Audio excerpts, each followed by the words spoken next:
ക്രിസ്തുവിൽ സ്നേഹമുള്ള പ്രിയ സഹോദരി സഹോദരന്മാരെ, ആഗമനകാലത്തിലെ മൂന്നാമത്തെ ഞായറാഴ്ചയിലേക്ക് നമ്മൾ പ്രവേശിക്കുകയാണ്. വചനധ്യാനത്തിലേക്ക് നിങ്ങളേവരെയും ഹൃദയപൂർവ്വം സ്വാഗതം ചെയ്തുകൊള്ളുന്നു.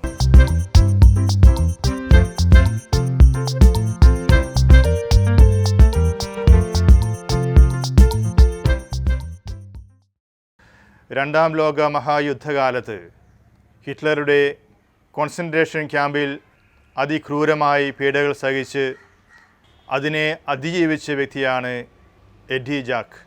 കഴിഞ്ഞ വർഷം തൻ്റെ 101ാമത്തെ വയസ്സിൽ അയാൾ മരണമടയുന്നതിന് മുമ്പ് തൻ്റെ ജീവിതാനുഭവങ്ങളെ ചേർത്ത് വെച്ച് ഒരു പുസ്തകം രചിക്കുകയുണ്ടായി. ആ പുസ്തകത്തിൻ്റെ പേര് വളരെ ചിന്തോദ്ദീപ്തമാണ്, the happiest man on earth. അതിക്രൂരമായ പീഡനങ്ങൾ അനുഭവിച്ച, മരണത്തെ പല പ്രാവശ്യം മുഖാഭിമുഖം കണ്ട, തൻ്റെ കുടുംബാംഗങ്ങളിൽ നിന്നും വേർതിരിക്കപ്പെട്ട, മനസ്സിലും ശരീരത്തിലും ഒരിക്കലും മറക്കാനാവാത്ത മുറിവുകൾ പേറുന്ന ആ മനുഷ്യൻ പറയുകയാണ്, ഞാനാണ് ഈ ലോകത്തിലെ ഏറ്റവും സന്തോഷവാനായ വ്യക്തി എന്ന്. ജീവിതത്തെ ഒരു സൗഭാഗ്യമായി കാണുന്ന അയാൾക്ക് ഹിറ്റ്ലറോട് പോലും വെറുപ്പും വൈരാഗ്യവുമില്ല. ജീവിതത്തിലെ ഏറ്റവും വലിയ സമ്പത്തായി അയാൾ കാണുന്നത് സ്നേഹവും സൗഹൃദവുമാണ്, പൊറുക്കുവാനുള്ള കഴിവും വിനയവുമൊക്കെയാണ്. അദ്ദേഹം നമ്മെ ഓർമ്മിപ്പിക്കുന്ന ഒരു കാര്യം, നമ്മുടെ ജീവിതത്തിലെ സുഖവും ദുഃഖവുമൊക്കെ തീരുമാനിക്കുന്നത് നമ്മുടെ ജീവിത സാഹചര്യങ്ങളല്ല, മറിച്ച് നമ്മുടെ ആറ്റിറ്റ്യൂഡാണ്. നമ്മൾ കർത്താവിൻ്റെ വരവിന് വേണ്ടി ഒരുങ്ങിക്കൊണ്ടിരിക്കുന്ന ഈ കാലയളവിൽ എന്തുമാത്രം സങ്കീർണമായ പ്രശ്നങ്ങളിലൂടെയാണ് നമ്മൾ കടന്നു പോവുക. നമ്മുടെ ജീവിതത്തിൽ നമ്മൾ പേറുന്ന തിക്താനുഭവങ്ങൾ, രോഗങ്ങൾ, നമ്മുടെ ഉറ്റവരുടെ വേർപാടുകൾ തുടങ്ങി നിരവധിയായ പ്രശ്നങ്ങളിലൂടെ കടന്നു പോകുമ്പോൾ കർത്താവ് നമുക്ക് നൽകുന്ന വലിയ സന്തോഷം ഇതാണ്, അവിടുന്ന് നമ്മെ സന്ദർശിക്കാൻ വരുന്നു. ആർക്കും ക്രിസ്മസ് നമ്മിൽ നിന്നും എടുത്തു കളയുവാൻ സാധിക്കുകയില്ല. കാരണം അവിടുത്തെ അനന്തമായ കാരുണ്യത്തിലാണ് അവിടുന്ന് നമ്മളെ സന്ദർശിക്കുന്നത്. ഒരു പുസ്തകത്തിൽ വായിച്ച മനോഹരമായ വാചകം ഇതാണ്, you are the Christmas of God. നീ ദൈവത്തിൻ്റെ ക്രിസ്തുമസ് ആണ്. ആ ഒരു സന്തോഷത്തിലേക്കാണ് കർത്താവ് നമ്മളെ ക്ഷണിക്കുക. ഇന്നത്തെ ഒന്നാമത്തെ വായനയിൽ യെശയ്യാ പ്രവാചകൻ്റെ പുസ്തകത്തിൽ നിന്നുള്ള വായനയാണ് നമ്മൾ വായിച്ചു കേൾക്കുക.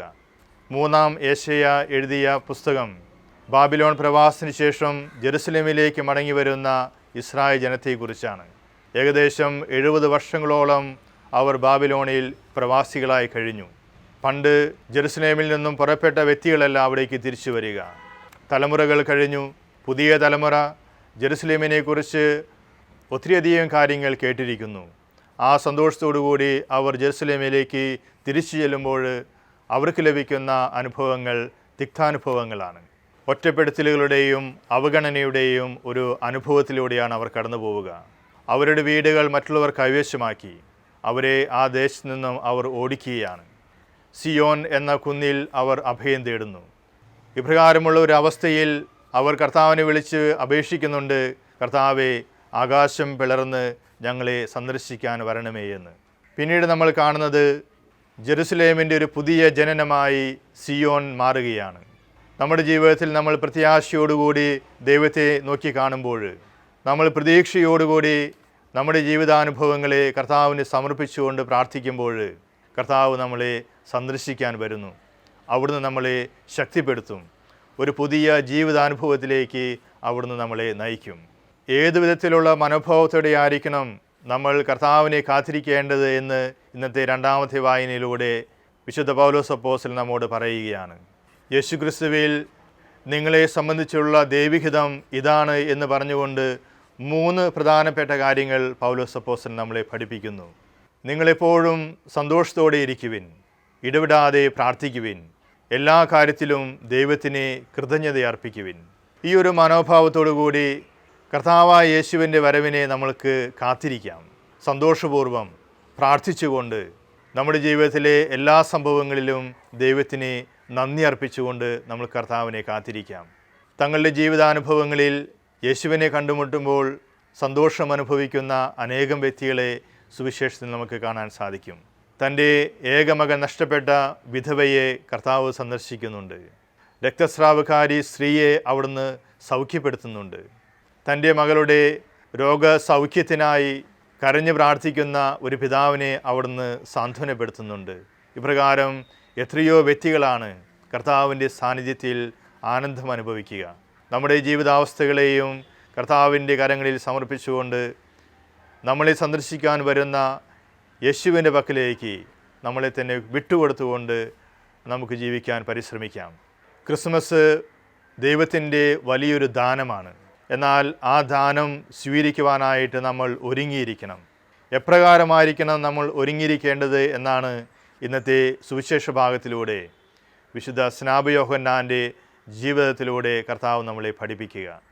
കഴിഞ്ഞ ആഴ്ചയിൽ കർത്താവിന് സാക്ഷ്യം വഹിക്കാൻ വന്ന, കർത്താവിൻ്റെ പാതകൾ നേരെയാക്കാൻ വന്ന, മരുഭൂമിയിൽ ദൈവത്തെ വിളിച്ചു പറയുന്നവൻ്റെ സ്വരമായ സ്നാപക യോഹന്നാനെക്കുറിച്ച് കൂടുതൽ വിശദമായി ഇന്നത്തെ സുവിശേഷത്തിലൂടെ പറഞ്ഞു വയ്ക്കുകയാണ്.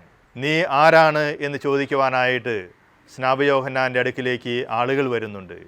നീ ക്രിസ്തുവാണോ, ഏലിയ ആണോ, അതോ പ്രവാചകന്മാരിൽ ഒരുവനാണോ എന്നൊക്കെ സ്നാപക യോഹന്നാനോട് അവർ ചോദിക്കുകയാണ്. പലപ്പോഴും നമ്മുടെ ജീവിതത്തിൽ നമ്മൾ കൊണ്ടു നടക്കുന്നത് ആരോപിക്കപ്പെടുന്ന ഒരു വ്യക്തിത്വമാണ്, ആട്രിബ്യൂട്ടഡ് സെൽഫ്. എന്നാൽ സത്യസന്ധമല്ലാത്ത ഒരു വ്യക്തിത്വമാണ് നമ്മൾ പുറമേ കാണിക്കുന്നതെങ്കിൽ അതിലൂടെ നമ്മൾക്കൊരിക്കലും നമ്മളെ സന്ദർശിക്കാൻ വരുന്ന യേശുവിനെ കണ്ടുമുട്ടാൻ സാധിക്കുകയില്ല. നമ്മൾ നമ്മുടെ ജീവിതത്തിലെ സത്യത്തോട് വിശ്വസ്തത പുലർത്തണം. Self discovery is the greatest discovery എന്നാണ് പറയുക. അപ്പോസ്തലന്മാരുടെ നടപടി പുസ്തകത്തിൽ 14-ാം അധ്യായത്തിൽ അവർ വലിയ അത്ഭുതങ്ങൾ പ്രവർത്തിക്കുമ്പോൾ, രോഗശാന്തി നൽകുമ്പോൾ ആളുകൾ വിളിച്ചു പറയുന്നുണ്ട്, ദേവന്മാർ മനുഷ്യരൂപം ധരിച്ച് നമ്മുടെ ഇടയിൽ വന്നിരിക്കുന്നുവെന്ന്. അപ്പോൾ അവരെ ശാസിച്ചുകൊണ്ട് അപ്പോസ്തലന്മാർ പറയുന്നുണ്ട്, ഭോഷന്മാരെ, ഞങ്ങൾ ദൈവങ്ങളല്ല. നമ്മുടെ യഥാർത്ഥമായ സത്യം മനസ്സിലാക്കുക എന്നുള്ളതാണ് പ്രധാനപ്പെട്ടത്. നമ്മുടെ യഥാർത്ഥമായ സത്യത്തിന് മാത്രമേ ദൈവത്തെ കണ്ടുമുട്ടാൻ സാധിക്കുകയുള്ളൂ. അവർ യോഹന്നാനോട് ചോദിക്കുന്നുണ്ട്, നീ ആരാണ്? യോഹന്നാനെ തൻ്റെ ജീവിതത്തിൽ ഒത്തിരിയധികം സാധ്യതകളുണ്ടായിരുന്നു. സ്ത്രീകളിൽ നിന്ന് ജനിച്ചവരിൽ ഏറ്റവും വലിയവനെന്ന് യേശു പുകഴ്ത്തുന്ന അതേ സ്വഭാവം തന്നെ യോഹന്നാന് വേണമെങ്കിൽ പറയാമായിരുന്നു. പ്രവാചകന്മാരിൽ ഏറ്റവും അവസാനത്തെ പ്രവാചകനെന്ന വലിയ സാധ്യത യോഹന്നാനുണ്ടായിരുന്നു. അനേകം ആളുകളെ തൻ്റെ പ്രസംഗത്തിലൂടെ പശ്ചാത്താപത്തിലേക്ക് നയിച്ച ഒരു വലിയ വ്യക്തിത്വമായിരുന്നു യോഹന്നാൻ. എന്നാൽ യോഹന്നാൻ അതൊന്നും പറയുന്നില്ല. യോഹന്നാൻ അവർക്ക് മറുപടി കൊടുക്കുന്നത് ഞാൻ ക്രിസ്തുവല്ല എന്നാണ്. പലപ്പോഴും നമ്മുടെ ജീവിതത്തിൽ നമ്മൾ പുറമേ കൊണ്ടു നടക്കുന്ന അനേകം സാധ്യതകൾ കണ്ടിട്ട് ജനങ്ങൾ നമ്മൾക്ക് നൽകുന്ന ഒരു ആട്രിബ്യൂട്ടഡ് സെൽഫ് ഉണ്ട്, ആരോപിക്കപ്പെടുന്ന ഒരു വ്യക്തിത്വം. നമ്മൾ അതിൽ ആമഗ്നരായി ജീവിക്കുകയാണെങ്കിൽ അവിടെ കർത്താവിനെ കണ്ടുമുട്ടുന്നതിൽ നമ്മൾ പരാജയപ്പെടും. ഞാൻ ക്രിസ്തുവല്ല എന്ന് യോഹന്നാൻ വളരെ കൃത്യമായിട്ട് പറയുന്നു. അപ്പോൾ അവർ വീണ്ടും ചോദിക്കുന്നുണ്ട്, എങ്കിൽ പിന്നെ നിന്നെക്കുറിച്ച് നീ എന്താണ് പറയുക, നീ ആരാണ്? യോഹന്നാൻ പറയുന്ന ഏറ്റവും മനോഹരമായ വാചകം ഇതാണ്, ഞാൻ ശബ്ദമാണ്. ഈ ലോകത്തിലേക്ക് ആഗതനാകുന്ന വചനത്തിൻ്റെ ശബ്ദമായിട്ട് യോഹന്നാൻ തീരുന്നു. യോഹന്നാൻ ഉദ്ധരിക്കുന്നത് യെശയ്യാ പ്രവാചകൻ്റെ വചനങ്ങളാണ്. മരുഭൂമിയിൽ കർത്താവിനെ വിളിച്ചു പറയുന്നവൻ്റെ ശബ്ദം. വചനത്തിൻ്റെ വെളിച്ചത്തിൽ നമ്മുടെ ജീവിതത്തിനെ വ്യാഖ്യാനിക്കാൻ നമുക്ക് സാധിക്കണം. അതാണ് നമ്മുടെ സത്യസന്ധമായ വ്യക്തിത്വം. നമ്മുടെ സത്യസന്ധമായ വ്യക്തിത്വത്തിന് മാത്രമേ യേശുവിനെ കണ്ടുമുട്ടുവാനുള്ള അനുഗ്രഹം ലഭിക്കുകയുള്ളൂ. ഈ ആഗമനകാലത്ത് നമ്മോട് തന്നെ സത്യസന്ധരായി ജീവിക്കുവാനുള്ള ഒരു അനുഗ്രഹത്തിനായിട്ട് നമുക്ക് പ്രാർത്ഥിക്കാം. കർത്താവ് നമുക്ക് നൽകുന്ന പ്രത്യാശഭരിതമായ ഒരു വാചകം ഇതാണ്, you are the Christmas of God. നീ ദൈവത്തിൻ്റെ ക്രിസ്മസ് ആണ്. ആ ഒരു വലിയ സന്തോഷം അനുഭവിക്കുവാൻ നമുക്ക് ഓരോരുത്തർക്കും ആകട്ടെ എന്ന് നമുക്ക് പ്രാർത്ഥിക്കാം. സ്വയം ശൂന്യവൽക്കരണത്തിലൂടെ ഈ ലോകത്തിലേക്ക് ആഗതനാകുന്ന യേശുവിൻ്റെ നന്മയിലേക്ക് പ്രവേശിക്കാൻ നമുക്കുമാകട്ടെ. ഉറവിടങ്ങളിലേക്ക് തിരിച്ചു പോകാൻ നമുക്കാകട്ടെ. കർത്താവ് നമുക്കായി നൽകിയ വ്യക്തിത്വത്തിൻ്റെ സത്യത്തിൽ ജീവിക്കുവാൻ ദൈവം നമ്മളെ അനുഗ്രഹിക്കട്ടെ. നമ്മുടെ ജീവിത പ്രശ്നങ്ങളുടെ നടുവിലും കർത്താവ് നമ്മളെ സ്നേഹിക്കുന്നു.